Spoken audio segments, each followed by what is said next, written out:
ಇದು ಧರ್ಮಸ್ಥಳದ ಮಂಜುನಾಥನನ್ನ ಅವಹೇಳನ ಮಾಡಬೇಕು, ಈ ರಾಜ್ಯದ ಜನಗಳನ್ನ ಮತಾಂತರ ಮಾಡಬೇಕು, ಮತಾಂತರದ ಒಂದು ದೊಡ್ಡ ಷಡ್ಯಂತ್ರ. ಇಲ್ಲಾಂದ್ರೆ ಅವನು ಯಾರೋ ಸಮೀರ್ ಸಾಬಿ ಎಲ್ಲಿಂದ ಬರ್ತಾನ? ಅವನಿಗೂ ಧರ್ಮಸ್ಥಳಕ್ಕೆ ಏನ್ ಸಂಬಂಧ? ಅವನು ಯಾರು ಇದನ್ನು ಕೇಳಕ್ಕೆ? ಎಲ್ಲಾದರೂ ಹೋಗಿ ಈ ಸಿದ್ದರಾಮಯ್ಯನವರು ಟ್ರೂಪ್ ಇದೆಯಲ್ಲ, ಅವರ ಪ್ರಗತಿಪರರು, ಯಾವುದಾದರೂ ಈ ತರ ಬೇಕಾದಷ್ಟು ಮಸೀದಿಗಳ ಮೇಲೆ ಕಂಪ್ಲೇಂಟ್ ಬಂದಿದೆ, ಎಲ್ಲಾದರೂ ಒಂದು ಮಸೀದಿ ಹೋಗಿ ಅಗ್ದಿದ್ದಾರೆ ಅವರು. ಬೇಕಾದಷ್ಟು ನೂರಾರು ರೇಪ್ ಮಾಡಿರುವಂತದ್ದು ಕೋರ್ಟ್ಗಳಿಗೂ ಹೋಗಿದೆ, ರೇಪ್ ಆಗಿದೆ ಅಂತ ಹೇಳ್ಬಿಟ್ಟು ಕೊಟ್ಟಿದ್ದಾರೆ, ಅರ್ಜಿಗಳು ಕೊಟ್ಟಿದ್ದಾರೆ. ಒಂದಕ್ಕೇನಾದರೂ ನೀವು ಈ ತರ ಕ್ರಮ ತೆಗೆದುಕೊಂಡಿದ್ದೀರಾ?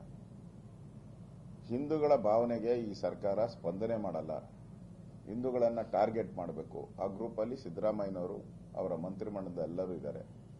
ಕಾಟಾಚಾರಕ್ಕೆ ಡಿ ಕೆ ಶಿವಕುಮಾರ್ ಒಬ್ರು ಮಾತಾಡ್ತಾ ಇದ್ದಾರೆ ಅಷ್ಟೇ, ಅದು ವೋಟ್ ಪಾಲಿಟಿಕ್ಸ್ಗೋಸ್ಕರ.